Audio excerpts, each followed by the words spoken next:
কি বাবা, এখন যেমন দুষ্টু লোকের অভাব নাই তখনও ছিল না, তখনও আরো বেশি ছিল। এখন যদি বা একটু কম, তখন আরো বেশি ছিল নবদ্বীপের ব্রাহ্মণ সমাজ। ভালো করে শুনবেন বাবা, গোপাল কিন্তু নিজের ইচ্ছাতে বৈষ্ণব অপরাধ করেনি। গোপাল তো ভবতারিণীর সেবা করত, মা কালী ভক্ত ছিল, দিব্যি সে মাকে নিয়ে আরাধনা করত। আর যখন ওই নবদ্বীপ থেকে ব্রাহ্মণরা গিয়ে কানে এমন লাগালো, তখনই তো গোপাল রেগে গিয়ে ভাবলো, না এটা তো ঠিক নয়। হরি নাম করবি, আমি যেমন কালী মায়ের নাম করি, এটাও একটা নাম, তাহলে নিমাই কৃষ্ণ নাম করবি, ওটাও একটা নাম, কিন্তু দরজা বন্ধ করবে কেন? আর এই ব্রাহ্মণদের প্ররোচনায় পড়ে গোপাল কি করলো, রাতের অন্ধকারে মদের হাঁড়ি, ছাগলের মাথা আর জবার মালা, রক্ত, চন্দন, সিঁদুর শ্রীবাসের দরজার ধারে ছড়িয়ে দিয়ে। কেন হলো না, সবাই যেন সকালবেলা দেখতে পায় নিমাই যে হরিনাম করে, শ্রীবাস আসলে বৈষ্ণব নয়, শ্রীবাস রাত্রিবেলা মদ খায়, বলি দেয়, এটা জানবার জন্য গোপাল করেছিল। আর যখন আমার মহাপ্রভু অন্তরে জানতে পারলো, সেই মহাপ্রভুর অভিশাপে কি দশা হলো গোপালে, সর্বাঙ্গে ভরে গেল গলিত কুষ্ঠ ব্যাধি। এমন ব্যাধি হলো, দুবার থেকে স্ত্রী নিস্তারিণী দুবার থেকে বের করে দিল। কিন্তু গোপাল নিজের ইচ্ছাতে নয় বাবা, লোকের প্ররোচনায় পড়ে বৈষ্ণব অপরাধ হয়েছে। তাই সবার চরণ ধরে বলি যাব আমি, এমন সঙ্গ করো যেন তুমি বৈষ্ণব অপরাধী হয়ে যেও না। কত বলবো বাবা, ভুরি ভুরি প্রমাণ আছে। দেখেন, যারা এখানে বাবা শাস্ত্র জ্ঞানী, যারা এখানে তত্ত্ব জ্ঞানী, আপনারা জানবেন 12 জন বৈষ্ণবের মধ্যে একজন বৈষ্ণব ছিল মহাভারতে পিতামহ ভীষ্ম, যার নাম ছিল দেবব্রত। 12 জন বৈষ্ণবের মধ্যে তিনি একজন বৈষ্ণব। তাহলে ভালো করে চিন্তা করে দেখেন বাবা, সেই বৈষ্ণব হয়েও যিনি আজীবন ব্রহ্মচর্য পালন করলো, বাবার সুখের জন্য নিজে সংসার করলো। কি বাবা, এখানে যারা মহাভারত জ্ঞানী আপনারা জানেন, দেবব্রতের বাবা শান্তনু রাজা, তাই তো, আর মা ছিল দেবব্রতের মা গঙ্গা, হরি বল। কিন্তু গঙ্গা যখন চলে গেল, ওই সত্যবতী মাকে দেখে ভালো লেগেছিল। তখন দেবব্রত অনেক বড়, তা বাবা হয়ে ছেলের কাছে কি বলতে পারবে দ্বিতীয়বার বিয়ের কথা? পারল না। এক কর্মচারীর কাছে গল্প করে ফেলেছিল, সত্যবতী মাকে পছন্দ করেছে শান্তনু রাজা। আর যখনই বাবা কথাটা দেবব্রতের কানে গেল, দেবব্রত সোজা গিয়েছিল সত্যবতী মার কাছে। সত্যবতী মার কাছে গিয়ে বাবা সরাসরি একেবারে সত্যবতী মাকে মা বলে ডাক দিয়েছে। আর যখনই মা বলে সম্বোধন, সত্যবতী মা শোনা মাত্র চমকে উঠেছে। কে বাবা তুই, আমাকে মা বলে সম্বোধন করলি? বলে, মা তুমি তোমার মা, কারণ আমার বাবা তোমাকে একবারই দেখে পছন্দ করেছে, তাই তোমাকে তোমার মা হয়ে যেতে হবে। অসম্ভব, তোমার স্পর্ধা তো কম নয়। আমি যে যাব, তোমার বাবাকে যে আমি গ্রহণ করব, কিন্তু গ্রহণ করার পর ওই রাজত্বের রাজা তো তুমিই হবে, তাই অসম্ভব, এটা আমি কোনোদিন হতে দিতে পারি না। দেবব্রত বলেছিল, কথা দিলাম মা, তোমার গর্ভে যে আমার ভাইরা আসবে, তারাই হবে এই রাজ্যের রাজা। সত্যবতী মা তবু কিন্তু বিশ্বাস করলো না দেবব্রতের কথা। তখন শান্তনু রাজা পিতার চরণ ছুঁয়ে দেবব্রত কথা দিয়েছিল, পিতা, মা ভয় পাচ্ছে, আমি হয়তো রাজত্ব ছেড়ে দিলাম ভাইদের জন্য, আমার পরবর্তীতে আমার সন্তান যারা হবে, তারা যদি এই রাজ্যের রাজত্ব চায়, তার জন্য তোমার সুখের জন্য পিতা আমি কথা দিলাম, আমি কোনোদিন সংসারই করব না। পারবে বাবা এ জগতে একটা সন্তান এত বড় পিতার জন্য ত্যাগ করতে? শান্তনু রাজা বলেছিল, অসম্ভব। খোকা তুই আমার জন্য সংসার করবি না? না বাবা, সন্তান হয়ে যদি পিতার মুখে আমি হাসি দেখতে না পারলাম তাহলে আমার তেমন সন্তান হওয়াই তো বৃথা। আমি চাই তুমি সুখে থাকো। আমি সন্তান হয়ে আমি পালন করব আমার কর্তব্য, আমি আজীবন ব্রহ্মচর্য পালন করব। আর আমার যে ভাইয়েরা হবে তারা হবে এই হস্তিনাপুরের রাজা। বাবাকে দিয়ে দিল দেবব্রত, আর সেই দেবব্রত সংসার না করেও মা নিজে কিন্তু ঘোর সংসারী হয়েছিল। ভাইয়েদের জন্য নাতিপুতিদের কোলে পিঠে করে মানুষ করেছে পিতামহ ভীষ্ম। করেনি মা? দুর্যোধন ওরা 100টা ভাই আর এরা পঞ্চ পাণ্ডব, এটা তো দাদুই তো মানুষ করেছে ওদের। তাহলে সংসার না করে আজীবন ব্রহ্মচর্য পালন করলো। কি বাবা, কলিতে তো সন্ন্যাস নিষিদ্ধ, তাহলে সন্ন্যাস তো হবে না। কিন্তু সন্ন্যাস না করেও সংসারে থেকে বৈরাগ্য পালন করা যায়। কি বাবা আপনারা জানেন মা, সংসারে থেকে বৈরাগ্য পালন করতে হবে কিরকম? এই বিষয়সু অনাসক্তি, মানে কোন বিষয়ের প্রতি বাবা যেন আমার লালসা না জন্মায়। বিষয় মানে কি বুঝছি আমরা? জায়গা জমি টাকা পয়সা ঘর বাড়ি, এগুলো কি বিষয় বলছে? না, এগুলো কি শুধু বিষয় বললো না। যেদিন তোমার জিহ্বার বিষয় চলে যাবে, যেদিন তোমার শ্রবণের বিষয়, দেখার বিষয়, স্পর্শের বিষয়, চিন্তার বিষয়, কোন বিষয়? যেমন ধরুন মা, যেদিন আমার জিহ্বার লালসা চলে যাবে। অনেকে আছে না মা, সেই রবিবার হবে, স্বামী হয়তো সারা সপ্তাহ কাজ করে, সেই রবিবারটা ছুটি পায়, আর রবিবার হলে একটু মাংস ঝোল মাছের ঝোল হলে যেন ভালো হয়। কি মা আছে না অনেক বাড়িতে? আছে তো। তাহলে এই যে রবিবার হলে যে ভালো রান্না করে খাবো, যারা ভক্তি জীবনে নেমেছো বাবা, এই ভালো রান্না হবে, অনেক ব্যঞ্জন হবে, অনেক অন্ন ব্যঞ্জন হবে, এই ভাবনা তাদের থাকে না। তাদের জিহ্বার লালসা চলে যায়। কলির মানুষ অন্নগত প্রাণ, কোন রকম একটু আলু সিদ্ধ অন্ন হলেই বাবা বের হয়ে। যেদিন তোমার মনে এটা এসে যাবে, জিহ্বা থেকে সব লালসা চলে যাবে, সেদিন জানবে তুমি জিহ্বার বৈরাগ্য হয়ে গেল। যেদিন তোমার এই কর্ণ বাবা কোনো আজে বাজে কথা শুনতে ভালোবাসবে না, কোথায় ধর্ম আলোচনা হচ্ছে, কোথায় কৃষ্ণ নাম হচ্ছে, সেই দিকে তোমার কান ধাইয়ে যাবে। সেদিন জানবে তোমার কানের বৈরাগ্য হয়ে গেল। যেদিন তোমার দৃষ্টি অন্য কিছু জিনিস দেখতে ভালো লাগবে না, কোথায় আছে ভক্ত চরণ, কোথায় সাধুগুরু বৈষ্ণব, কোথায় ভগবানের মূর্তি আছে, সেই দিকে তোমার চোখ যাবে। সেদিন জানবে তোমার চোখের বৈরাগ্য হয়ে গেল। যেদিন তোমার অঙ্গ স্পর্শ থেকে চলে যাবে, মানে তোমাকে কে পুরুষ পরশ করলো, কে নারী পরশ করলো, কোনো অনুভূতি হবে না, অনুভব হবে না, সেদিন জানবে তোমার এই দেহের বৈরাগ্য হয়ে গেল। আর যেদিন তোমার মন সব চিন্তা থেকে দূরীভূত,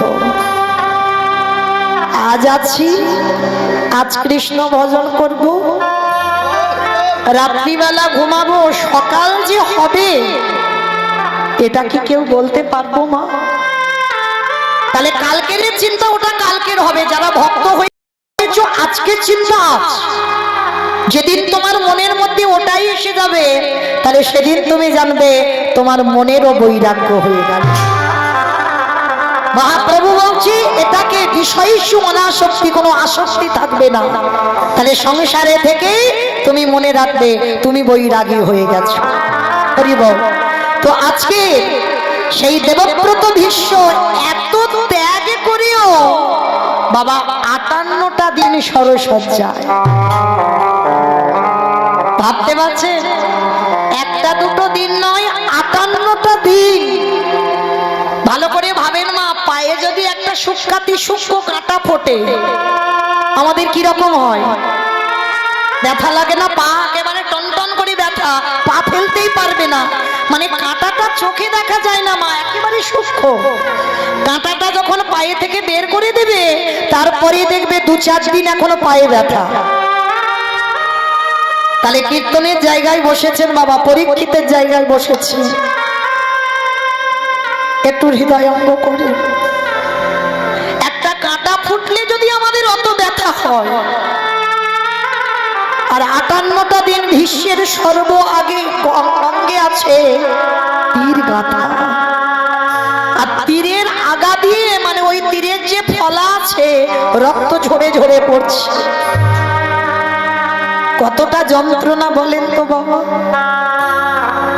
দেবব্রত এত কষ্ট পাচ্ছে, চোখের দুটো কোণ দিয়ে একটা একটা করে জল টোপে টোপে পড়ছে। কাঁদছে আর বলছে, কৃষ্ণকে প্রশ্ন করলো, কৃষ্ণ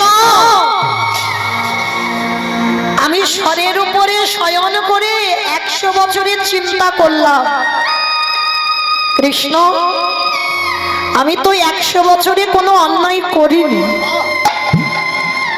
দেখবেন মা, এই যে কথাটা বলছি, কোনো মানুষ যদি কোনো অন্যায় অপরাধ করে থাকে কোনোদিন, সে যদি সারা জীবনে যদি অনুভব করতে না পারে, মৃত্যু শয্যায় পড়ে কিন্তু সে অনুভব করে, কেন আজকের আমার এই দুর্দশা হলো, নিশ্চয়ই আমি কোনো না কোনো দিন এমন একটা কর্ম করে রেখেছিলাম যার জন্য আজকের আমার জীবনে এতটা কষ্ট।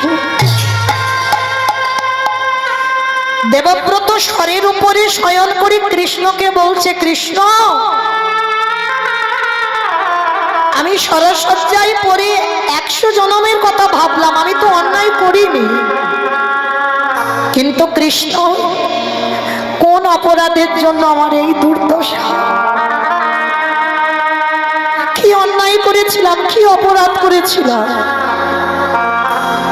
কথাটা শোনার সঙ্গে সঙ্গে ভগবান বলছে, পিতামহ 100 জনম যখন গেছো আর একটু আগিয়ে যাও, তাহলে তুমি বুঝতে পেরে যাবে। ভীষ্ম 101 জনমে চিন্তা করলো, আর যখনই চিন্তা করেছে বাবা দেখতে পেল পিতামহ ভীষ্ম সেই জনমে এক দেশের রাজা ছিল, আর রাজাদের একটাই কর্ম বাবা, মৃগয়া শিকার। তা দেবব্রত সেই রাজা হয়ে 101 জনম আগে মৃগয়া শিকারে গেছে, আর মৃগয়া শিকারে গিয়ে বাবা হঠাৎ দেখে না রাস্তার উপরে একটা সর্প শয়নে আছে। বাবা সর্পটা কিন্তু অন্যায় করেনি, সেটা ধর্ম করে যাচ্ছে, সে তো অন্যায় করেনি, সে তো তার ছোবলও দেয়নি, কামড়ায়নি, রাস্তায় তার আশ্রয়, রাস্তায় শয়নে আছে। আর ওই রাজা কি করেছিল জানো, তীরের আঘাতে করে তুলে ওই সাপটাকে একেবারে ছুঁড়ে ফেলে দিয়েছে। আর এমন করে ছুঁড়ে দিল, একেবারে বাবা ফণি মনসা ছিল, সেই ফণি মনসার গায়ে গিয়ে সাপটা আটকে গেল। যারা দেখেছেন মা ফণি মনসা কত কাঁটা গায়ে, যখন সাপটা আটকে গেল প্রত্যেকটা সাপের গায়ে ওই ফণি মনসার কাঁটাগুলো ঢুকেছে, রক্ত ঝরে ঝরে পড়ছে। সর্পটা কেঁদে কেঁদে বলল, প্রভু আমি তো কোনো অন্যায় করিনি, আমি তো কোনো অধর্ম করিনি, বিনা অপরাধে আমাকে এইভাবে শাস্তি। আর মা সাপটা কাঁটাতে পড়েছে, বল সাপটা কাঁটাতে পড়েছে মানে কি সঙ্গে সঙ্গে মৃত্যু হবে? সাপের গায়ে থেকে রক্তগুলো পড়ছে, তখনই ওই সর্প কেঁদে কেঁদে বলেছিল, শোনো রাজন, একদিনে যদি আমি ভগবত সেবা করে থাকি, একদিনে যদি আমি আমার ভগবানকে দেখে থাকি, আমি তোমায় অভিশাপ দিলাম, আমার মতো করে তোমারও একদিন এইভাবে সর্ব অঙ্গ থেকে রক্ত ঝরবে। আজ আমার অঙ্গে যেমন কাঁটা বিধি আছে, এই রকম করে তোমার অঙ্গে একদিন না একদিন কাঁটা বিধে থাকবে, থাকবে, থাকবে। যেই না স্মরণ করেছে বাবা, পিতামহ ভীষ্ম চমকে উঠেছে। কৃষ্ণ হেসে বলল, কি ব্যাপার, মনে পড়েছে? পঞ্চ পাণ্ডব এসেছে, দাদুর এত কষ্ট হচ্ছে আর ভীষ্মর তো ইচ্ছা মৃত্যু বাবা বারবার দাদুকে বলছে, দাদু তুমি এবার মরে যাও, তোমার এই কষ্ট আমি আর দেখতে পাচ্ছি না, তুমি এবার মরে যাও। দেখবেন মা, আমাদের ঘরেও যদি কেউ কষ্ট পায়, হয়তো অসুস্থ হয়ে বিছানা সজ্জা হয়েছে, ডাক্তার হয়তো বলে দিয়েছে একে রুগীকে নিয়ে চলে যাও, বেশি দিন আর থাকবে না। যখন রুগীটা খুব কষ্ট পায়, পায়খানা প্রস্রাব করে বিছানায়, আমরা আত্মীয় পরিজনরা ভগবানের কাছে বলি না, ঠাকুর এবার মানুষটাকে তুলে নাও। পিতামহ ভীষ্ম এতটাই কষ্ট পাচ্ছে, যুধিষ্ঠির বলছে, দাদু তুমি এবার মরে যাও। কারণ ভীষ্মর তো ইচ্ছা মৃত্যু বাবা, মনে করলে মরবি আর মনে না করলে মরবে না। যার জন্য পঞ্চ পাণ্ডব বলছে, দাদু তুমি মরে যাও। ভীষ্ম বলছে, আমি যে মরবো, আমি তো মরেও শান্তি পাবো না। কেন দাদু তুমি মরে শান্তি পাবে না? তোমার তো ইচ্ছা মৃত্যু, মরে শান্তি পাবে না কেন? তাহলে পাবো কি করে? আমি যে অন্যায় করে রেখেছি। কার কাছে? বলে কেন? তোমাদের দ্রৌপদীর কাছে ভীষ্ম ঘোর অন্যায় করে রেখেছে। কবে জানো মা? যেদিন কুরু সভায় দ্রৌপদীকে পণে রেখেছিল বাবা, পাশাখালায় পাণ্ডবরা যখন হেরে গেল, আর দ্রৌপদী তো তখন রজশালায় ছিল ঘরের মধ্যে, আর যখনই যুধিষ্ঠির মহারাজ সর্বস্ব দিয়ে দিল, তখনই দুর্যোধন দুঃশাসনকে আদেশ দিয়েছিল, যাও এক্ষুনি ঘরের মধ্যে গিয়ে দ্রৌপদীর চুলের মুষ্টাটা ধরে টানতে টানতে নিয়ে এসো।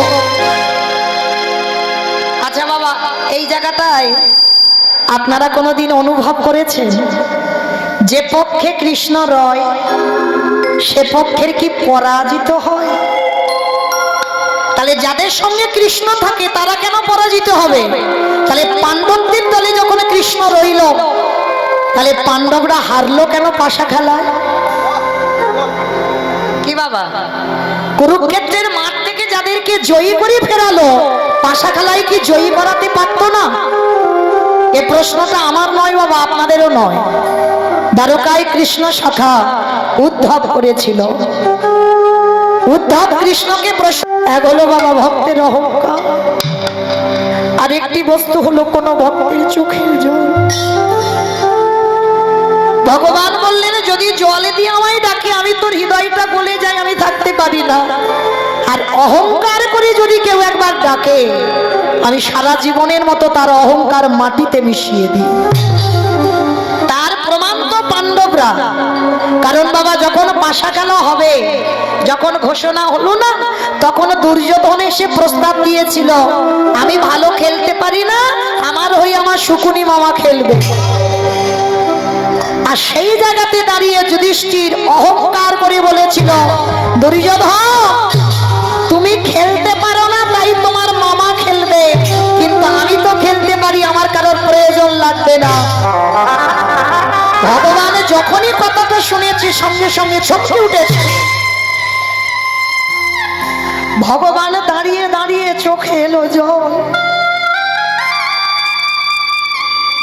যুধিষ্ঠির, একবার তো তুমি বলতে পারতে, দুর্যোধন তোমার হয়ে যখন শকুনি মামা খেলবে, আমার হয়ে আমার বাসুদেব কৃষ্ণ খেলবে।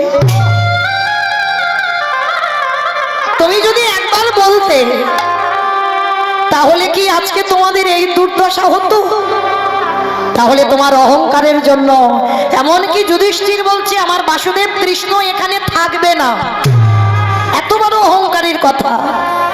আমার কৃষ্ণ দয়াময় বলছে, ঠিক আছে যুধিষ্ঠির দাদা, আমি এর আশেপাশেই থাকবো না, আমি এখান থেকে বেরিয়ে যাচ্ছি, তোমরাই খেলো, যেহেতু তোমরা খেলতে জানো।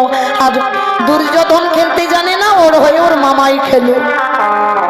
ভগবান তো অভিমান করে চলে গেল, যার জন্য যুধিষ্ঠির জায়গা জমি ঘর বাড়ি টাকা পয়সা সোনা দানা সব দিয়ে দিল। বংশে 4 ভাইকে বাজিয়ে দিল, শেষে নিজেও বাজি রেখে দিল। আর যখন কিছু ছিল না, শেষ সম্বল ছিল দ্রৌপদী, দ্রৌপদীকেও বাজি রাখলো। যখনই দ্রৌপদীকে বাজি রাখলো, এটাই তো চেয়েছিল দুর্যোধন। দুঃশাসন ঘরে গিয়ে দ্রৌপদীর চুলের মুষ্টিটা ধরে টেনে আনলো কুরুসভায়, আর কুরুসভায় একটা নারীকে দাঁড় করিয়ে সবার প্রথমে তার বক্ষের কাপড়টাকে ধরেছিল। মনে রেখো বাবা, অত বড় মহাভারতের যুদ্ধটা হলো শুধু কিন্তু একটা নারীর অপমানের বদলা নেবার জন্য। এই নারী শুধু ভোগের নয় বাবা, নারী ভজনের, নারী সাধনার, নারী আরাধনার। যে যেমন ভাবে চালনা করে, কেউ যদি মনে করে নারী ভোগে, তার কাছে ভোগে, কিন্তু নারী সাধনা, নারী ভজনে। দ্রৌপদী সভার মাঝখানে দাঁড় করিয়েছি, রথী মহারথীরা, পঞ্চ পাণ্ডব, দাদু ভীষ্ম, দ্রোণাচার্য সব দাঁড়িয়ে আছে। দ্রৌপদী প্রথমে করজোর করে দাদু ভীষ্মের কাছে গেল। দাদু, তুমি কিছু তো বলো, কারণ আমাদের এই বংশে তুমি সবথেকে বয়স জ্যেষ্ঠ। তুমি যদি একবার বলো যে আমাদের বাড়ির কুলবধূ দ্রৌপদী, এটা অন্যায়, এটা পাপ, এটা অধর্ম, কিছু তো বলো দাদু। দ্রৌপদী কাঁদছে। দাদু ভীষ্ম মাথাটা নিচু করে কাঁদছে, কিন্তু কিছু বলতে পারছে না। কারণ বলবে কি করে বাবা, পাণ্ডবরা তো হেরে গেছে, বলার তো কিছু জায়গা নেই। তারপরে গুরুদেব দ্রোণাচার্যের কাছে গিয়েছে। গুরুদেব, আপনি তো কিছু বলে, একটা নারীর যদি সম্মান চলে যায়, সমাজে আর নারী বলবে না, আপনি কিছু বলেন। দ্রোণাচার্য মাথা নিচু করে কাঁদছে। এইবার 5টা বীরেদের মতো স্বামী দাঁড়িয়ে আছে। দ্রৌপদী করজোর করে ধুলায় পড়ে বলছে, স্বামী, আমি তো তোমাদের 5 জনের স্ত্রী, কেউ তো অন্তত আগে আসো আমার সম্মান রক্ষা করবার জন্য। পঞ্চ পাণ্ডব মাথা নিচু করে নিল। কিন্তু মা, এখানে কি দ্রৌপদীর ভুল হয়নি বাবা? যাকে ডাকলে প্রথমবারই কাজ হবে, তাকে কি একবারও মা দ্রৌপদী ডেকেছে? কোনদিন দুঃশাসন দ্রৌপদীর বক্ষের কাপড় ধরতে পারত না যদি প্রথমবারেই আমার কৃষ্ণ সখাকে স্মরণ করত। করলো না। স্বামীদের কাছে সাহায্য চাইলো, করতে পারলো না। দাদুর কাছে সাহায্য চাইলো, সাহায্য করলো না। গুরুদেবের কাছে চাইলো, গুরুদেব কিছু করতে পারলো না। এটাই বাস্তবে হয় বাবা। মহাভারত মানে তো সমাজ শিক্ষা, এটা বাস্তবে হয় না? দেখবেন আপনার জীবনে যদি কোনো দুঃখ, কষ্ট, অভাব, অনটন, শোক, দুঃখ লেগে যায়, সবার প্রথমে দেখবেন আত্মীয়, পরিজন, বন্ধু বান্ধব সবার কাছে বলে বেড়ালেন। আর কেউ যখন তোমার সাহায্য করতে পারলো না, সব শেষেই ভগবানের চরণ দুখানা দড়িয়ে ধরে। এটাই দ্রৌপদী প্রমাণ করলো, সমাজকে শিক্ষা দিল। দ্রৌপদীকে যখন কেউ সাহায্য করলো না, তখন দ্রৌপদী কেঁদে বলে উঠলো, ও তার মানে তোমরা শুধু আমাকে দেখবে আমি অপমানিত হব? বেশ, তাহলে এতক্ষণ আমি যাকে ডাকিনি, আমারই ভুল, আমারই অন্যায়, এইবার আমি একবার তাকে ডেকে দেখি। সে যদি মনে করি আমি সবার মাঝখানে বিভক্ত হব, তো তাহলে তার ইচ্ছাতে তাই হবে। দ্রৌপদী একটা কাপড় বক্ষে ধরে আছে, এক হাত দিয়ে লাগিয়ে দিল, হে ব্রজেন্দ্র নন্দন কৃষ্ণ দাদা। ভগবান আসছে না। হে দ্বারকাধিপতি কৃষ্ণ দাদা, আসছে না। হে গোলকপতি কৃষ্ণ দাদা। এতবার করে দ্রৌপদী ডাকছে কুরুসভায়, আমার ভগবান আসছে না। দ্রৌপদী রেগে গিয়ে বলে উঠলেন, ও তার মানে তুমিও চাইছো একটা নারীর সম্মান চলে যাক? বেশ, তাই হোক, এইবার দেখি তুমি কি করে দাঁড়িয়ে থাকতে পারো। তুমি যখন চাও আমি বিভক্ত হই, তাই হবে। এইবার কাপড়টা ছেড়ে দিয়ে একবার ডাক দিল, হে রামপতি দেখা দাও, হে রামপতি দেখা দাও, হে রামপতি দেখা দাও, হে রামপতি দেখা দাও।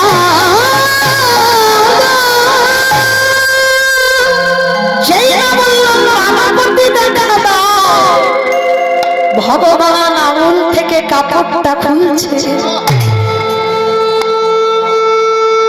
এতটুকু ভগবানের যদি ভেবে থাকো, ভগবান তোমার জন্য ভাববে।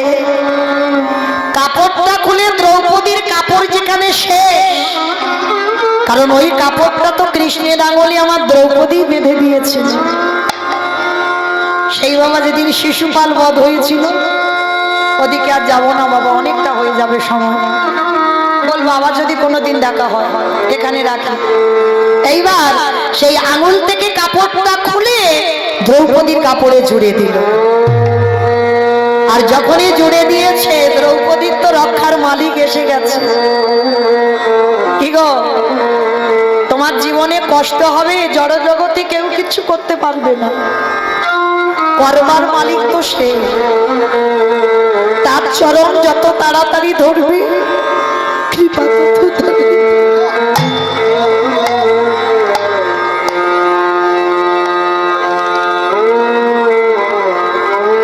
এইবারে যেই না দ্রৌপদী দেখছে কৃষ্ণ দাঁড়িয়ে কাপড় দিচ্ছে, দ্রৌপদী জিজ্ঞাসা করল,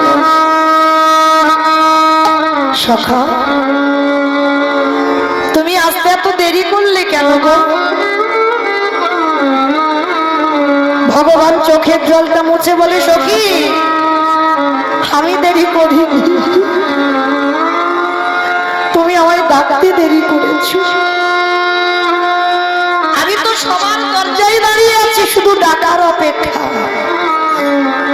যে জন একবার কায় মনোভাবকে নয়ন জলে একবার কৃষ্ণ তোমার গোলাপ বলে ডাকে, আমি পৃথিবীর যেখানে থাকি না কেন, আমি তৎক্ষণাৎ তার হৃদয় ঘরে প্রবেশ করি।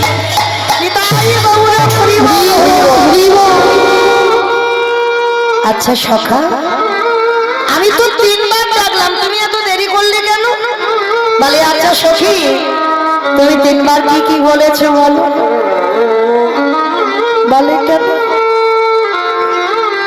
আমি প্রথমে বলেছি ব্রজেন্দ্র নন্দন কৃষ্ণ দেখা দাও। আচ্ছা সখী, কোথায় হস্তিনাপুর আর কোথায় বৃন্দাবন, আসতে টাইম লাগবে না? আচ্ছা তারপরে কি বলেছো? হে দ্বারকাধিপতি কৃষ্ণ দেখা দাও। কোথায় হস্তিনাপুর আর কোথায় দ্বারকা, 3 দিনের পর, আসতে টাইম লাগবে না? তারপরে কি বলেছো? হে গোলকপতি কৃষ্ণ দেখা দাও। কোথায় হস্তিনাপুর আর কোথায় গোলক, টাইম লাগবে না? ও তাহলে সখা 3 বারের ডাকে তুমি এলে না, 4 বারের ডাকে কেন এলে? বলে সখী তুমি বড্ড বোকা, 4 বারে তুমি কি বলে ডাকলে বলো? বলে কেন 4 বারের মাথায় আমি বললাম প্রাণপতি দেখা দাও। দ্রৌপদী একেবারে ভেবে দেখলে না, কোথায়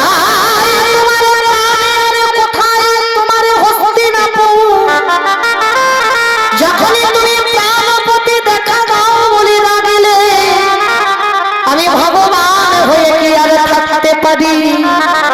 আবার নববীরা ভক্তিতে শেষে বললেন আত্মনিবেদন।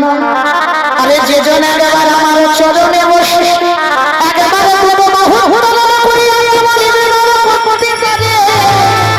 আমি ভগবান হই, আমি পৃথিবীর যেখানে থাকি না কেন, আমি ভক্তের জাগাই, আমি প্রভু যে জন আমার প্রভু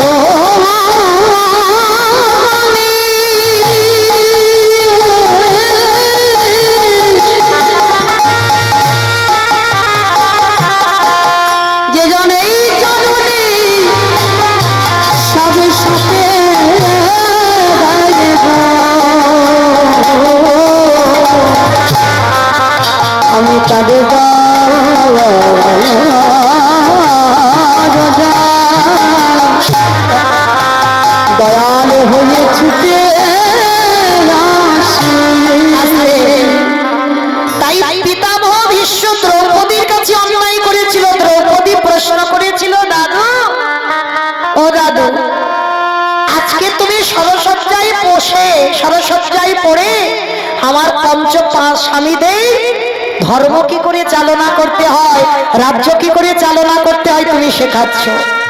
আর সেদিন তোমার ধর্মজ্ঞানটা কোথায় ছিল? যেদিন আমার বস্ত্রহরণ হলো তখন ভীষ্ম বলেছিল, দ্রৌপদী সেদিন আমি কিছু বলতে পারিনি, কেন জানো? সেদিন আমি দুর্যোধনের অন্নে প্রতিপালিত হচ্ছিলাম। আরে দুর্যোধন ছিল অসৎ ব্যক্তি, আরে যে যেন অসৎ ব্যক্তির সঙ্গ করিবে, যত তুমি ধর্ম চালনা করো না কেন, ওই অসৎ সঙ্গ করতে করতে, অসৎ ব্যক্তির অন্ন সেবা করতে করতে দ্রৌপদী আমার শরীরের রক্তবিন্দুগুলো পাপী হয়ে গেল। ওই জন্য বাবা আমাদের গৌরীয় বৈষ্ণবদের আদেশ আছে যে বিষয়ে অন্ন পাওয়া নিষিদ্ধ। যারা ঘোর বিষয়ী, মানে সারাদিন বিষয়ের চিন্তা, মানে টাকা জমাতে হবে, ছেলে পুলে ভালো থাকবে, একটা ভালো ঘর বানাতে হবে, একটা লজ তৈরি করতে হবে, যারা সর্বদাই এর মধ্যে ডুবে থাকে, ভগবান বলছে যারা বিষয়ের মধ্যে থাকে তাদের যত না পাপ হবে, যারা বিষয়ের ভাবনা ভাবে তার থেকে বাবা তার 1000 গুণে পাপ হবে। এই ভাবনা ভাবাটাই অপরাধ। তাহলে আজকের ভীষ্ম প্রমাণ দিল বাবা দুর্যোধনের অন্ন খেয়ে পাপ হয়ে গেছে, তাই তো সেদিন সৎ কথা বার হয়নি। তা দ্রৌপদী বলছে আজকের কি করে বার হচ্ছে দাদু? বলে দ্রৌপদী তীরের আগা থেকে রক্তগুলো ঝরে ঝরে, মানে শরীরে যত বদ রক্ত ছিল সব বেরিয়ে গেছে, আর এখন যতটুকু রক্ত আছে এটা সতের রক্ত, আর সতের রক্ত আছে বলে আমার মুখ থেকে সৎ কথা বার হচ্ছে। এইবার দাদুকে তো ক্ষমা করে দিল বাবা। দাদু মরতে পারছিল না কেন? দক্ষিণায়ন চলছিল, আর দক্ষিণায়ন চলাকালীন যদি কোনো ব্যক্তি মারা যায় তাকে বাবা আবার মনুষ্য জীবনে আসতে হবে, আর উত্তরায়ণ চলাকালীন যদি কেউ স্বাভাবিকভাবে দেহ ত্যাগ করে তাকে দেহলেই মনুষ্য লোকে নয়, তাকে দেবলোকে যেতে হবে। তা ভীষ্ম তো জানে দক্ষিণায়ন চলছে, আমি এখন মরবো না, মরতে হলে উত্তরায়ণে গিয়ে মরবো। তা যেই না উত্তরায়ণ করলো, কৃষ্ণ বুঝতে পেরে গেছে ভীষ্ম এবার দেহ ত্যাগ করবে। তা যুধিষ্ঠির বলছে দাদু এবার মরে যাও। বলে মরবো কি করে? যারে আসবার কথা ছিল সে তো এখনো এলো না। বাবা শেখে ওই যে বাঁকা করে বাঁকা হাতে কালো শশী বলেছিল ভীষ্মের মৃত্যুর সময় আমি সরসজ্জার পাশে দাঁড়াবো, ভগবান দাঁড়ায় আছে।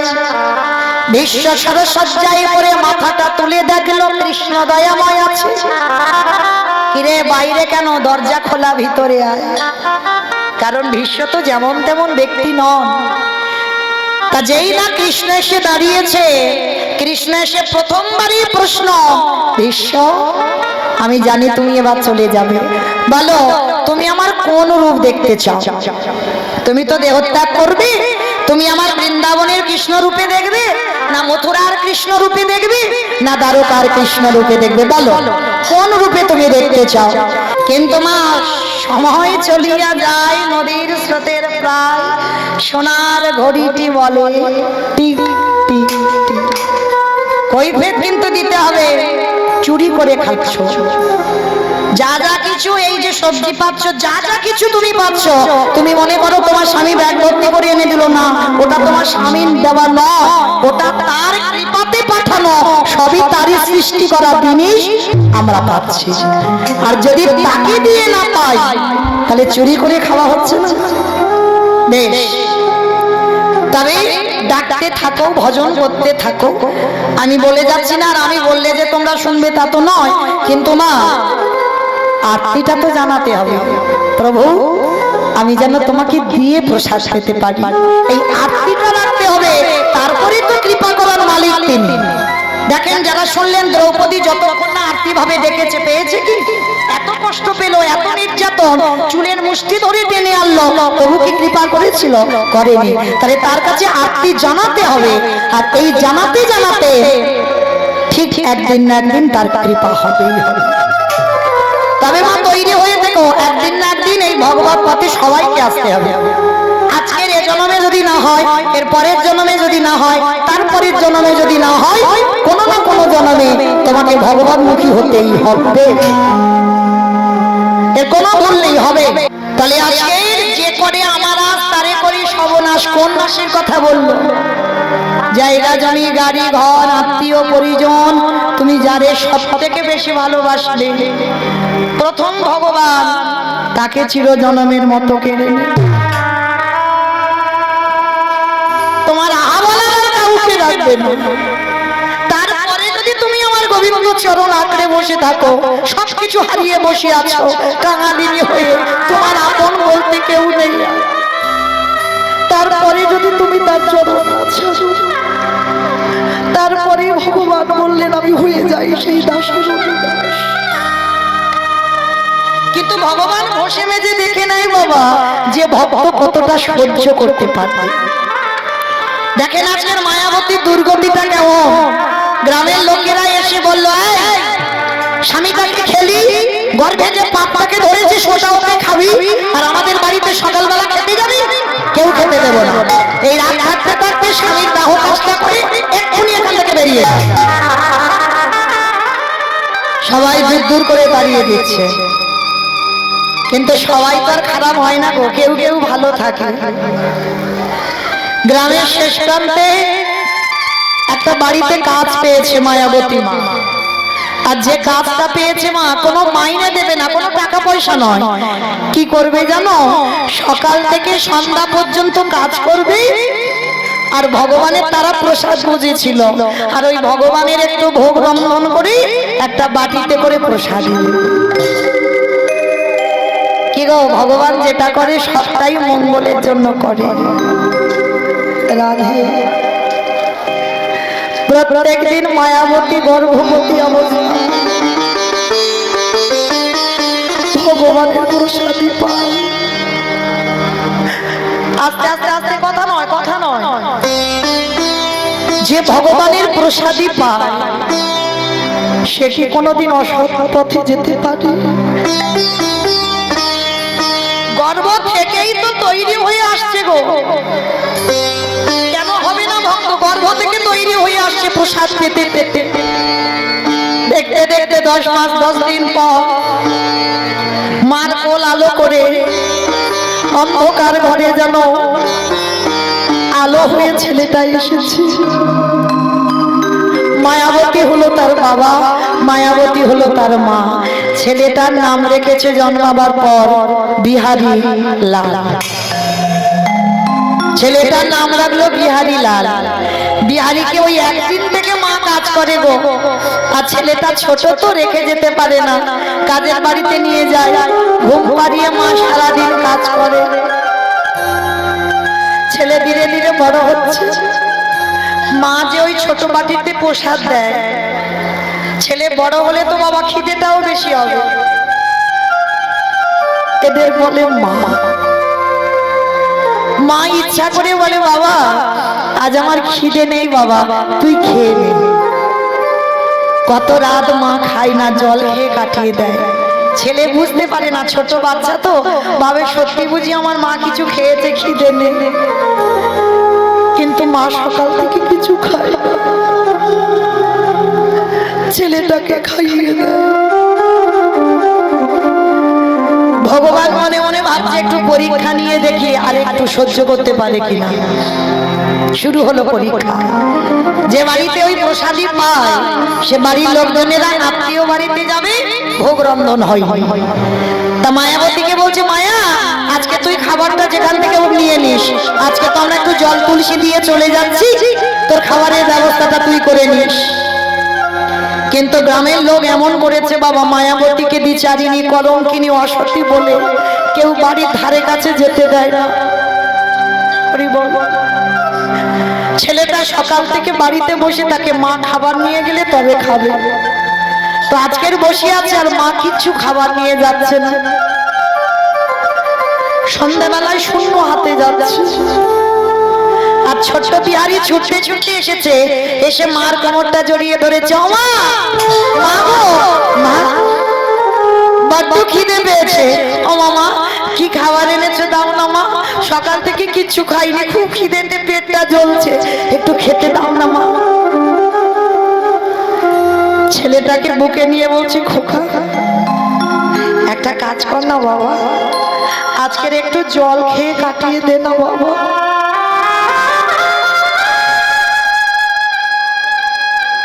ও মা,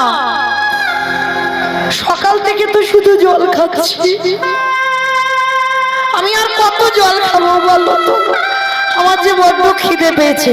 কিন্তু বাবা আজকে তো আমি কিছু খাবার পাইনি রে বাবা। আয় আমার কোলের কাছে আয়, আমি তোর একটু মাথায় হাত বুলিয়ে দিই, তুই ঘুমিয়ে পড়। তা মা কি করেছে, মা তো বাচ্চাল্য প্রেম। দেখবে যে ছেলের ঘুম হয় না, মার কাছে ছেলে বড় হয় না, কোনো দিন বড় হয় না। যে ছেলের ঘুম হয় না, মা কোলের কাছে নিয়ে যদি একবার মাথায় হাত বুলিয়ে দেয়, ছেলে মার কোলের কাছে ঘুমিয়ে পড়ে। আর মা হাত বুলাতে বুলাতে ছেলে ঘুমিয়ে পড়েছে। মা মনে মনে ভাবছে আমি আছি বলে আমার ছেলের তার এত কষ্ট, আমি যদি চলে যাই ওর জীবন থেকে তাহলে ওর কষ্ট হবে না। কারণ যে সন্তানের বাবা মা কেউ থাকে না, অনাথ বলে তো অনেকে খেতে দেয়, তাহলে ওর বাবা নেই, আমি আছি বলে কেউ খেতে দিচ্ছে না। আমি একটা কাজ করি, ওই গঙ্গার জলে আমি আজকে ঝাঁপ দিয়ে আত্মহত্যা করব। আর আমি যদি মরে যাই, কালকে থেকে আমার ছেলেটা তো খেতে পাবে।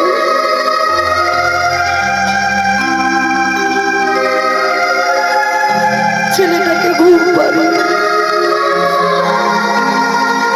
ভগবানের চরণে গিয়ে জানাচ্ছি,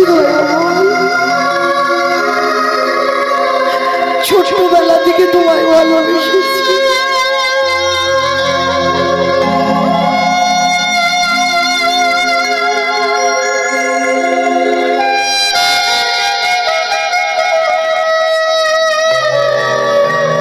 ছোটবেলা থেকে তোমায় দেখে এসেছি প্রভু, আমার ছেলেটাকে আমি রেখে যাচ্ছি, তুমি দেখো আমার ছেলেটা যেন শেষ সময় অন্তত তোমার কৃপা পায়। আমি আসি প্রভু, আমাকে বিদায় দাও, আর আমার ছেলেটাকে ঘুম পাড়িয়ে আমি চলে যাচ্ছি। মা ভগবানকে প্রণাম করে সবে এক পা দরজা থেকে তুলেছি, ছেলে ঘুম থেকে উঠে ছুটতে ছুটতে গিয়ে মার কোমরটা জড়িয়ে ধরে বলছে, মা মা তুমি কোথায় চলে যাচ্ছ?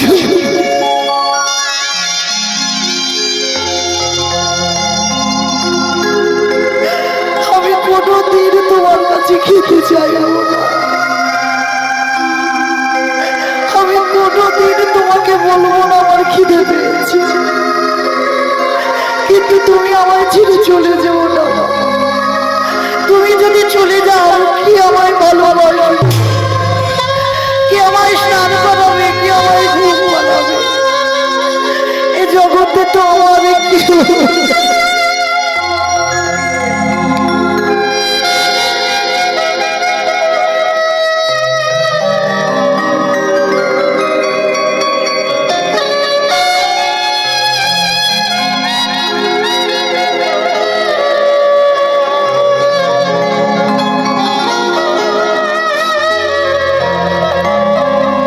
ছেলেটা যাই না কোমরটা জড়িয়ে ধরেছে, মা ছেলেটাকে ধরে বলছে, বাবা আমি কোথাও যাব না, মরতে গেলে তোকে নিয়ে মরবো বাবা, আমি তোকে ফেলে কোথাও যাব না।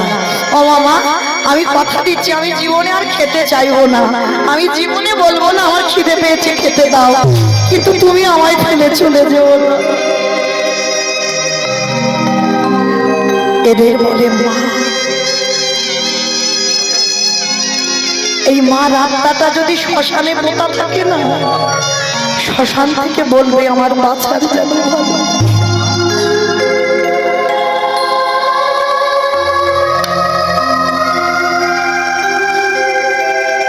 মা চোখের জলটা মুছে দিয়েছে ছোট্ট বিহারী, মা চোখের জল মুছে ফেলে দিয়ে বলছে, ও মা, ও মা, একটা কথা বলবো। কি কথা রে বাবা? ও মা, আমার বন্ধুরা দেখি তারা গোটা গোটা চালের অন্ন পায়। ও মামা, আমরা কি কোনোদিন গোটা চালের অন্ন পাবো না? কত গরিব ভাবেন, কোনোদিন গোটা চালের অন্ন পাইনি। ও মা, বৃষ্টি হলে তো সব আমাদের ঘরে পড়ে। ও মামা, কৃষ্ণ কি পারে না আমাদের একটু বড় লোক করে দিতে? চুপ কর, চুপ কর বাবা, চুপ কর, খবরদার। জীবনে ওই কথা মুখে আনবি না, কোনো দিন বলবি না যে কৃষ্ণ আমাদের বড় লোক করে দে।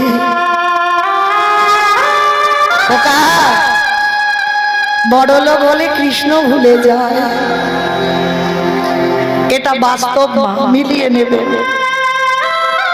যত তালা বাড়ে তত জ্বালা বাড়ে, যত কাঙাল থাকবে, যত কম রোজগার করবে, আমার ভগবানকে তত ভালোবাসতে চাইবে। আর এ জগতে যারা কৃষ্ণ ভক্ত হয় বাবা, তারা পথের ভিখারি হয়ে যায়।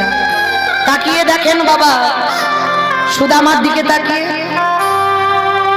ভগবানের বন্ধু তো, তার কি দুর্দশা হলো। স্ত্রীর পরনে একটা কাপড় ভালো করে জুটিয়ে দিতে পারে না। মহাভারতে বিদুরের দিকে তাকিয়ে দেখেন, ভুরি ভুরি প্রমাণের লিস্ট আছে বাবা, সব কৃষ্ণ ভক্ত, সব পথের ভিখারি হয়েছে। তাকিয়ে দেখেন জমিদার লালা বাবুর দিকে, এককালীন জমিদার ছিল, কিন্তু সেই জমিদার লালার একটা কথাই চৈতন্য হয়ে গেল, বাবুজি বেলা যে যায় বাসনায় আগুন দেবে না বাবুজি। বাসনা মানে কি বাবা? কলা গাছের ওই যে ছালকে বলে কলার বাসনা। এখন যেমন সার্ফ সাবান উঠেছে, অনেক অনেক কোম্পানি, দামি দামি কোম্পানি জামা কাপড় কাচবার জন্য, তখনকার দিনে ধোপার মেয়েরা কলার বাসনা পুড়িয়ে ছাই করে তাতে জামা কাপড় ভিজিয়ে রাখতো, সকালবেলা কাচলে সাদা ধবধবে হয়ে যেত। তাই সেই ধোপার মেয়ে তার বাবাকে বলছে, বাবুজি বেলা যে যায় বাসনায় আগুন দেবে না। লালা বাবু পালকিতে করে ফিরছিল, লালা বাবুর বিবেক যেন দংশন করলো, লালা ওটা বাসনা নয়, বাসনা নয় লালা, যত তাড়াতাড়ি পারবি কামনা বাসনায় আগুন দিয়ে চলে যা লালা, তুই মধুর